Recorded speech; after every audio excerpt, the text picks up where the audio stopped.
de Arraes Alencar. Prazer. Um prazer Boa noite. tê-la aqui no Divã Cultural.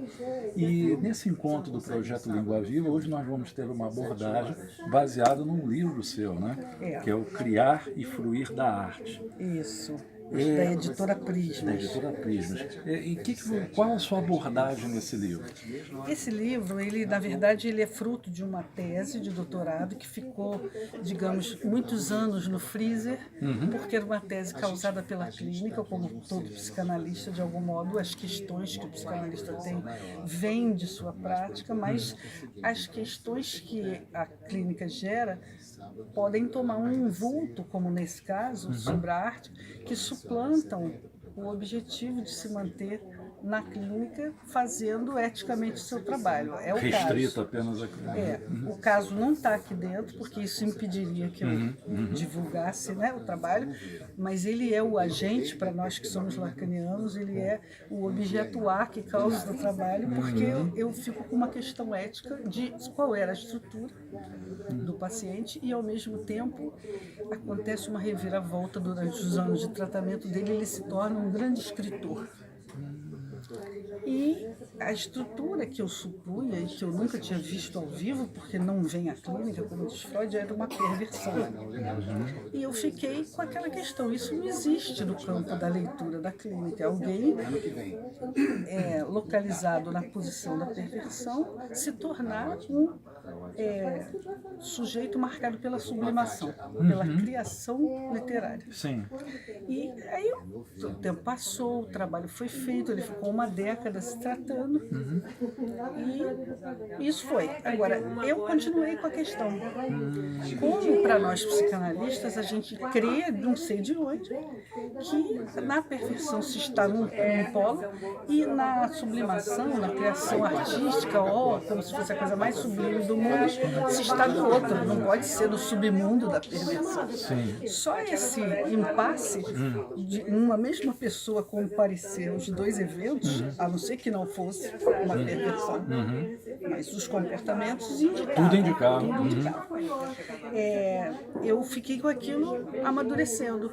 Até que quando eu fui fazer doutorado, eu disse, é sobre isso que eu vou fazer. Eu vou me perguntar, perguntando a Freud e a Lacan, em toda a obra dos dois que eu puder, até onde eu conseguir como que perversão e sublimação, ao mesmo tempo que são vistos como opostos, compartilham alguma fonte comum ao ponto de poder ter acontecido isso. Existe um ponto ali de convergência. Que é a teorização do conceito de gozo, que levou muitos anos para ser localizada e que Freud ainda não... Freud estava o tempo inteiro trabalhando com isso sem dizer esse nome, porque ele dizia pulsão, pulsão, pulsão de morte, e lá foi ele se aproximando. A palavra gozo, que é uma palavra muito pesada no senso comum, porque distorce o sentido que é para a psicanálise, pode ser tratada por Lacan com uma paciência e um esforço teórico enorme, ao ponto de o Jacques Lamelaire ter um artigo que chama Os 6 Paradigmas do Gozo, e nesses 6 paradigmas do gozo, que são sobre Lacan, ele mostra que 6 vezes Lacan virou a teoria toda procurando como colocar a relação entre o gozo e o desejo.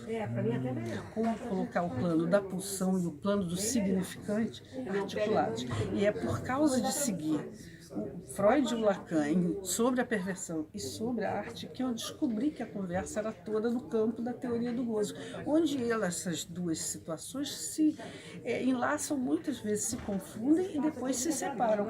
E eu faço então esse percurso todo aqui, pegando Leonardo da Vinci, André Gide, Marquês de Sade e outros que foram importantes para Freud e Lacan aprenderem alguma coisa sobre o gozo de criar e o gozo de fruir a obra de arte.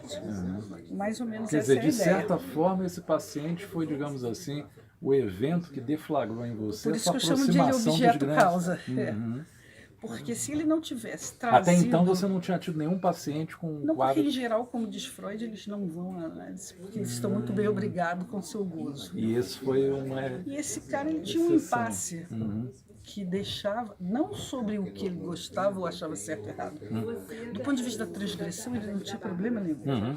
Ele sabia o que Exatamente. queria e o que fazia. Não é isso. É claro que ele tinha medo, porque ele tinha juízo e tinha medo das consequências.